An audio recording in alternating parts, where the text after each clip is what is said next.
David yongera guherekeza umukunzi we Fiona. Ntago aba yigeze amenya ibyo wa musore wamuganirije. Fiona ati ariko se sheri, birashoboka ko umuntu utazi yaza kukureba akakubwira ibyo wize ngarashaka kuguha akazi? David asubiza Fiona ati ushatse kuvuga iki ngo umuntu utazi?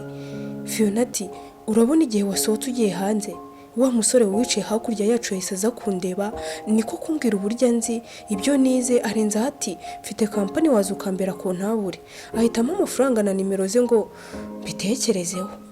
Fiona akomeza agira ati yego wenda ziriya nyanya zari ziri mu gupfa kubera nta muti uhagije nabonye, ariko akazi nshobora kujyamo byongeye ntari kumwe nawe singakeneye, niyumva nk'umuntu udashaka kuba kure yawe.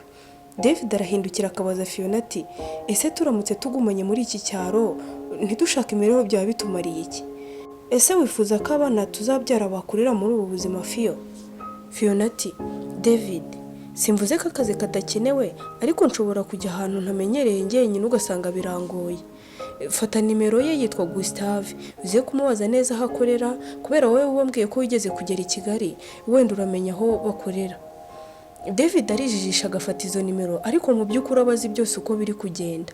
Fiona akuramo ya mafaranga Gustave aba yamuhaye nuko akayaheza David, nuko David bikamutungura.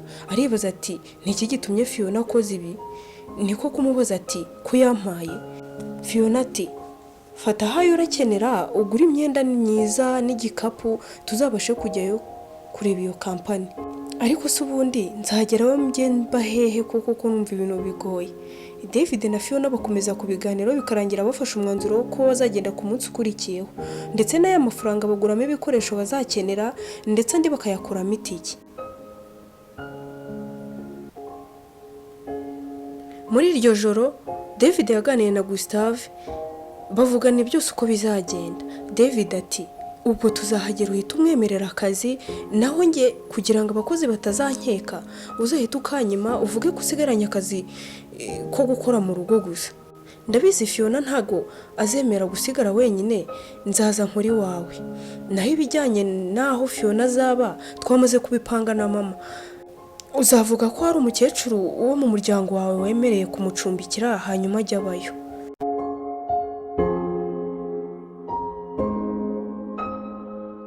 Kurundi ruhande Vanessa hamagara Patrick ati Pati, uzi ko nasanze ntwite? Sha noneho sinzi uko mbigenza pe, urabizi David yagiye hanze nta naho nahera mubeshyira, urabizi hashize amezi 3 atari naha mu gihugu, kandi sha indi maze ukwezi kumwe. Ubwo rero nubwo nakubwiye ko ntabana nawe nta kazi ufite, reka turebe ukuntu twahita tubigira vuba sha, nuko nindi tangiye kugaragara. Patrick ati uvuze? Vanessa, urabizi nakomeje kukubwira ko ngukunda ugahora umbwira ngo wifitiye David. Rero nge nawe twahujwe nuko twese twishimishaga, kubera ko David yahoraga muri business. Ndumva ntiteguye kubyarana n'umukobwa wirata. Ikindi sinakugira umugore n'uburara bwawe nzi rwose. Sinashobokana nawe rwose ukundiraha.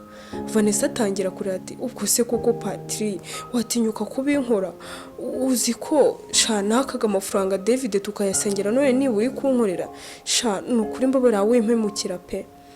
Patrick ahita amusubiza ati ubwo suririza mu biki? Iwanyu ntimuri abakene byaro uwo mwana mu mureri.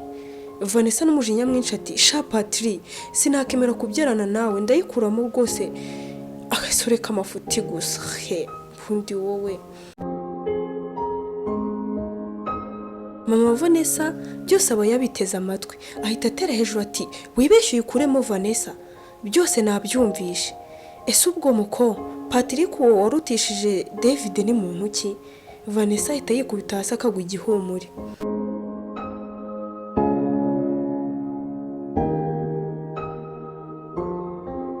David na Fiona bageze ahantu hari kampani isa neza, ahantu hatuje, ariko David yambaye imyenda imupfutse mu maso, mbese utamwitegereje ntiwamenya uwo ari we. Nibwo Gustave abategereza agahita bajyana mu yindi nyubako isa naho iri iruhande rwa ya kampani. Gustave abaza Fiona ati ese ko wazanye n'umusaza ni papa wawe? Fiona yumva byongeye kumubabaza, arahindukira akitegereza David, nuko amarira agatangira kumuzenga mu maso. David aramubwira ati ese kudasubiza ikibazo bakubajije? Fiona ahita avuga ati oya uyu ntabwo ari papa, ni umukunzi wanjye nk'uko nabikubwiye, yitwa David. Gustave ati rero akazi gahari ni umwanya umwe wo kuntabure, ubu rero umukunzi wawe ubanza arasubira mu cyaro. David ahita apfukama hasi ati ni ukuri ndakwinginze, ni ukuri mpa akazi nanjye ndagakeneye. Gustave ati akazi nsigaranye mu rugo nkeneye umukozi wo kujya mesera akanantekera. David ati okay mpako ngako rero nako ndagakeneye nta kibazo.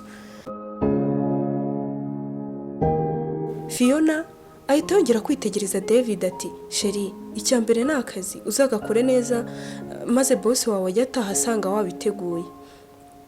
Gustave azana impapuro nuko Fiona agasinya, ariko ati ese mu byo ndeba hano ko nta cumbi ririmo nzajya mkodesha. Gustave ati oya hari umukecuru wanjye utuye hano hirya niho uzajya uba, twarabivuganye, uzaba nk'umwana mu rugo. Fiona ati murakoze boss. Gustave akomeza agira ati ubwo rero twagenda nkakwereka aho uzajya ukorera, ariko reka mbanze njyane David mu rugo ahita atangira akazi. Fiona ati nta kibazo ariko mbabarira tujyane nimenya aho umukunzi wanjye agiye kujya akorera.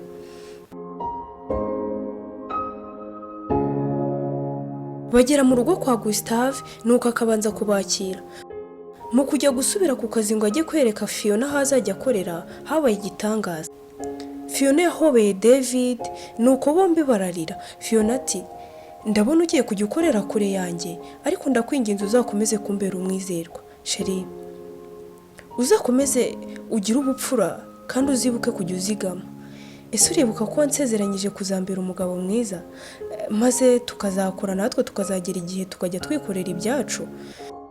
David ati ndakeka izi zari inzozi zacu ko tuzabona akazi tugakora cyane, ariko nawe mukunzi uzakomeze kunkunda, uzakomeze no kubaha amasezerano dufitanye.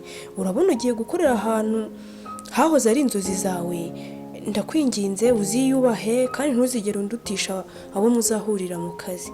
Fiona ati nubwo naba nsigaje izuba rimwe ndi mu buzima bunsaba kukureka, nakemera ngataha rwose ntahemukiye umusore nakunze. David ndagukunda n'umutima wanjye wose. David ati Fio nanjye ndagukunda. Gustave yarabitegereje cyane nuko atwarwa n'amarangamutima. Gustave yashyize mu modoka Fiona barerekeza kuri kampani. Akigera kuri gate Fiona asuhuza abasekirite bose, mbese ubona bishimiye, nuko akemera bakamusaka, nuko agahita yinjira. Atangira gukora akazi ke ndetse ubona afite umurava wo gukora neza. Jonathan agakunda kwitegereza ibyo abakora byose. Ati shagenda David wabonye umugore mwiza pe. Yakundaga kumufotora ndetse amafoto akajya yaha David wundi uba wibera mu rugo yikorera kwa Gustave.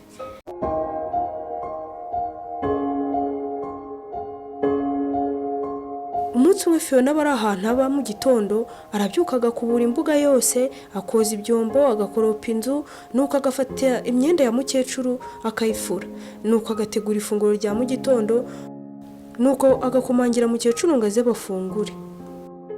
Mukecuru mu kugera muri salo abona ibintu byose biri ku murongo, nuko agashimira Fiona ati uri umukobwa w'umutima, iyo ngira umusore uri kuzambera umukazana mwiza nishimira. Fiona ahita aseka ati nanjye mbona wavamo mabukwe mwiza, mba nsenga ngo umukunzi wanjye azaba afite umubyeyi mwiza nkawe. Wa mukecuru aba ari mama wa David, ariko Fiona ntiyari kubimenya. Amafoto yose yerekana ko uwo mukecuru hari aho ahuriye na David yose baba barayamanuye mu nzu. Mukecuru abwira Fiona ati burya ufite umukunzi? Fiona ati yego ndamufite, ndetse twaturukanye mu cyari wacu, ubu bakora kwa boss akazi ko mu rugo.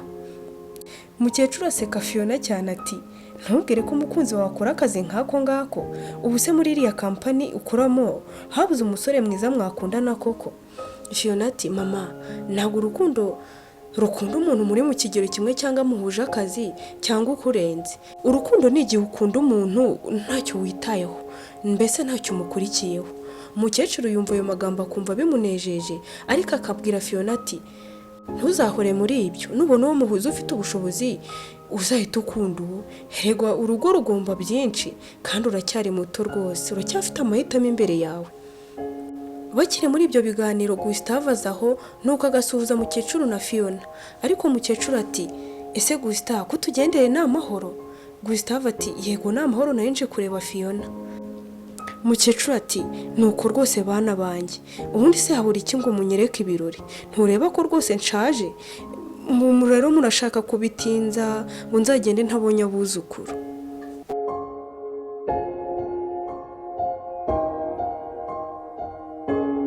Nyuma y'iminsi myinshi Gustave asaba Fiona ko basohoka, nuko Fiona akabyemera. Bari muri hoteli, Gustave abwira Fiona ati sigaye ngukunda rero, ndagira ngo nkubwire ko uyu munsi iri joro ndakugira umugore wanjye bwite. Nahereye kera nkubwira ko ngukunda ukanka kubyemera, ahubwo ugakomeza kundutisha David, umukozi wanjye wo mu rugo. Ubu ufite amasaha 2 yo kubitekerezaho uri muri iki cyumba. Gustave ahita areba ku isaha, nuko akabona ni saa 2 ati bigire saa 4 wampaye igisubizo. Fiona ahita azamura amahane ashaka gusohoka, nuko Gustave akamureka, gusa kugera ku muryango asanga hafunze. Nuko akicara hasi akarira, nk'ubu koko David uri hehe? Ko nsezeranyije ko uzandinda David, sinzi ikigiye kumbaho, ariko wibuke ko ngukunda. Aho kuguhemukira rwose nakubwiye ko nahitamo gupfa. Sinzi niba uyu munsi ari wowe wanyuma kuri njye, ariko nakifuje gupfira mu maboko yawe. Gustave ahita asohoka n'umujinya mwinshi ati ndaje mu kanya saa 4. Fiona ahamagara David, nuko agasanga telefone ye itariho.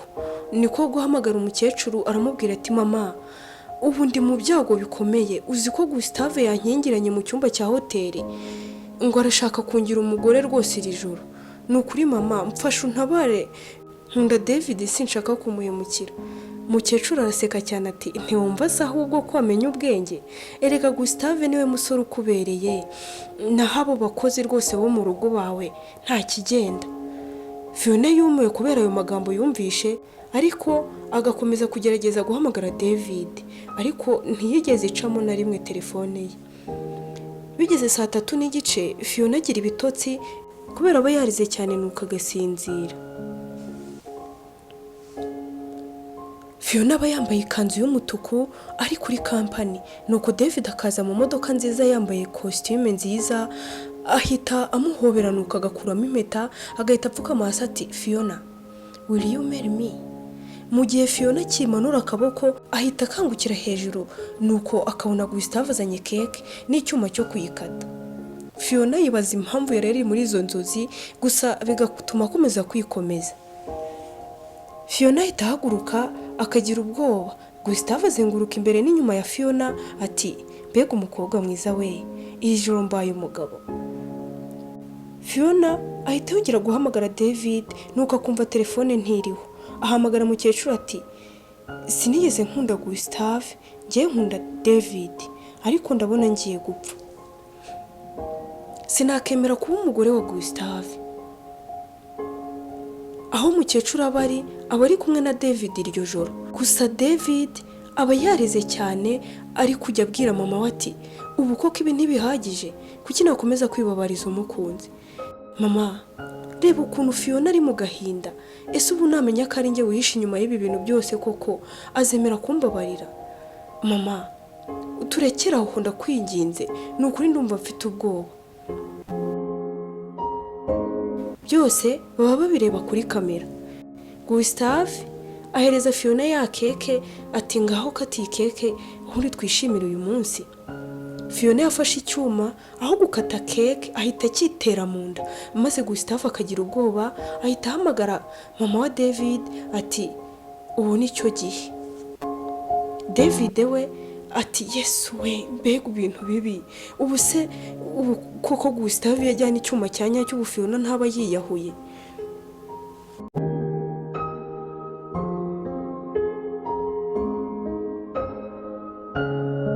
Ako kanya mama wa David na David bahita bafata imodoka nuko bakerekeza kuri hoteli. Iryo joro batwara Fiona, ntago barimo kuvuga ndetse nta kintu na kimwe Gustave aba yamukozeho. Gusa ubona Fiona yagize ihungabana, mu kugera mu rugo kwa mukecuru yitegereza David akarira gusa. Ati David, umbabarire naguhemukiye, nukuri kujyana na Gustave kuri hoteli si ibintu navuga ko nagambiriye.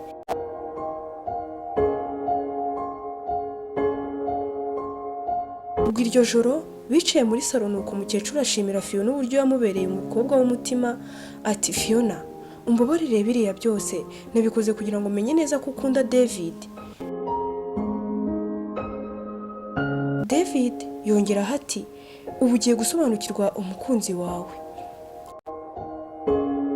Uyu ureba aha ni mama umbyara, naho Gustave ni umujyanama wanjye akaba na maneko wa kampani yanjye. Fiona ati ariko David ubanza nawe bakuroze, ibyo urimo kuvuga ni ibiki? Gustave ati Fiona, ibyo David akubwira ni ukuri. Mama wa David ati Fiona mwana wanjye ndakwinginze umva ibyo umuhungu wanjye akubwira. David akomeza agira ati ubundi mu rugo hanyaho ni hano, ariko naje kuba mu cyaro nyuma y'uko wahoze ari umukunzi wanjye witwa Vanessa mpemukiye. Abakozi bose bakora muri kampani yanjye bazi ko nagiye hanze, ariko nari nkeneye umukunzi unkunda bya nyabyo adakurikiye imitungo yanjye. Nibwo naje mu cyaro cyanyu mpitamo kujya ku ivomero ngo njye nirebera abakobwa baza kuvoma, gusa mpuye nawe nibwo nahise mbona ko urubona ari nkeneye. Niba ugira ngo ndakubeshya reba kuri kamera urabona ko cya cyumba mwarimo na Gustave rwose twabarebaga, gusa ndashima cyane ko utantengushye. David ahita ahobera Fiona ati ubu iki nicyo gihe ngo dupange ubukwe bwacu, mama yarakeneye umukazana mwiza nkawe Fio. Mukecuru nawe ahita ahaguruka nuko agahobera Fiona nuko ati ndashyize mbaye nyoko bukwe wawe nk'uko wabimbwiraga. Disi iri joro byari amarira y'ibyishimo. Ni na hano dusoreje inkuru yacu y'urukundo. Ibuka gukora subscribe, share, comment kuri channel Germaine Abizeranye. Inkuru yo nakagaruka.